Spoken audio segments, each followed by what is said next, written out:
Part 34. Who the fuck did I marry? So the aunt told him, I'll send you money, come home. I'm yelling in the background, by the way. I'm not standing there calmly. I'm yelling. I said, oh, he got money. Yeah, you got money. You got money in that offshore account, right? You got money in that Chase account. You got money to drive. So do what you got to do. I told him, and I'm not going to repeat some of the stuff I said because my mom might see this TikTok. But I did tell him, I was like, if you don't get out of this house, you going actually what I said was you have two options. You either gonna leave this house voluntarily or you're gonna leave this house involuntarily. And he tried to get a little nuck if you buck. He tried. And that's when because he was still on the bed, still laying in the bed. And he was just like, you ain't gonna do shit. Like, don't talk to me like you done lost your fucking mind. Da, da, da. And I calmly got close to him. I got like this close. And I literally said, I will beat you like the bitch you are. I dare you to try me. I said, I will literally beat you like the male bitch you are. And so when I said that, his eyes were like, I said, I'm not even playing. Because at this point, I'm rocking like back and forth.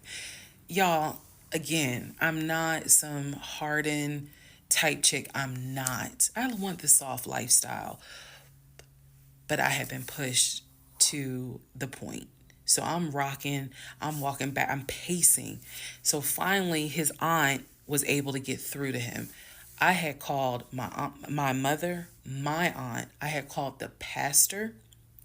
I had called all these people because I did know that I was in a very dangerous place. Not because I'm scared of him. At this point, I was scared of me.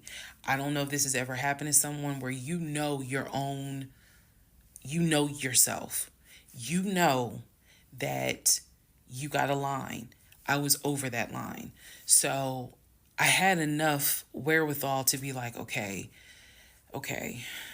you probably gonna go to jail today. You probably gonna go to jail. You probably ain't gonna have that job in the morning. Like I was there. And again, this is not to sound bragging at all. This was a woman who I could not believe that even with the attempt of me trying to give him one last opportunity to tell me the truth, he still lied in my face. I was at my edge.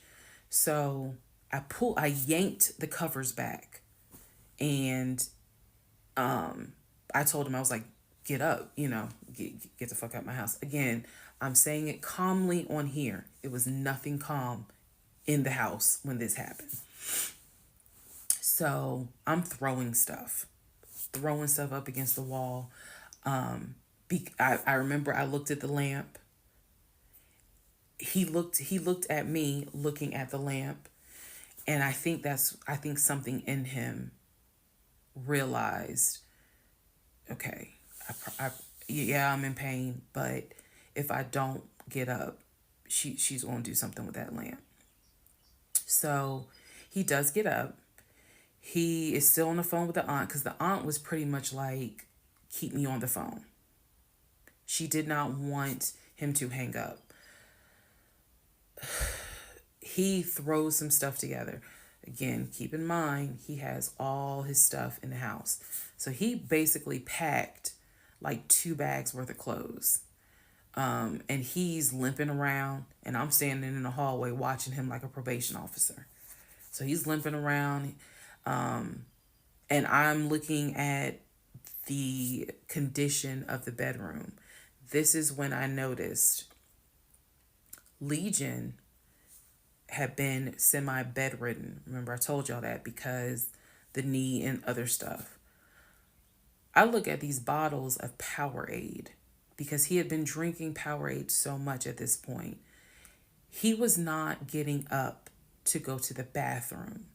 He was drinking the Powerade and then using the empty bottles to pee in. So there was about 6 bottles around the bed. And I was like, what is this? because again, I hadn't really been going in that room. I was busy being CIA, FBI, and Homeland Security for the past 2 weeks. So I was like, what is this? He was like, I'm going to throw it out. He grabbed a trash bag, put the bottles in there. And I said, what are in those bottles? I said, tell me. And I think I started like twitching. Like, tell me. That is not piss in those bottles. He was like, I couldn't make it to the bathroom. I was in too much pain. So at this point, I'm even more like, yeah, get the fuck out. Get out. Um, get out of my house. So I helped him. While he was packing his bags, I went downstairs. I took the house key off of his keys. I went back upstairs. He had his 2 bags. I grabbed the 2 bags. Yes, I did. I grabbed the 2 bags.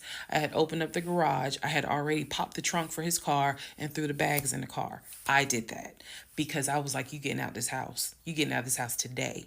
You can't come back. You can't come back ever. So it took him about 2 hours from the time of I will beat you like the bitch you are for him to actually leave the house. Again, I'm calm telling y'all this story. It was not calm in the house. So he eventually puts on some sweatpants. Now I can really see how much weight he has lost. But he puts on some sweatpants. He puts on a shirt. He's limping down. He's like, you really gonna kick me out on my birthday? I just looked at him. I just looked at him.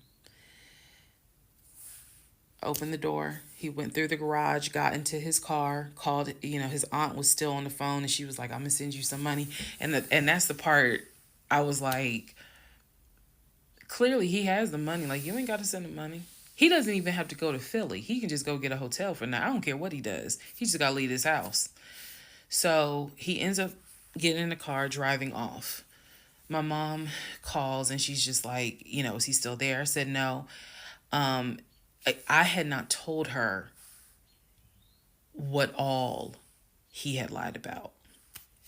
Even in the midst of me being angry and me going off, I never told him that I spoke to the ex-wife. I never told him I knew he was lying about the stepdaughter, because then he would have asked how, what makes you say that? So I did keep my word. I never told him I spoke to her. So he eventually left. I text a friend of mine. I text my landlord. I said, I have an emergency. I need to know if it is okay to get the locks changed. Landlord was like, that's fine. My landlord was super cool. Shout out to Mr. Patel. I went to Home Depot, bought brand new locks, text a friend of mine, asked him, when you get off work, can you please come by my house? I need the locks changed today. So he was like, oh, okay, what's going on? I said, I'll explain it later. So to give you a timeline of June 17th, when I asked him about San Diego State and I told him that I know you've never even been to California, that was about 8:30, 9 o'clock in the morning. By the time he left the house, it was maybe going on noon, 1 o'clock. So this happened pretty quickly.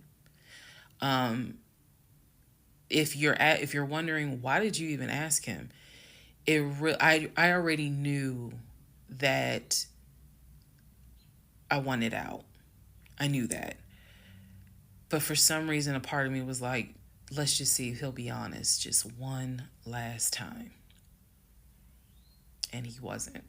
And it sent me into a rage. And then he lied to his aunt saying, I ain't never lied to her. And that sent me over the edge. So by 1 o'clock, by 1:30, he was gone. By 2:30, I had done a pretty good job of cleaning up the bedroom. He had thrown away the Powerade bottles. So I didn't have to touch those.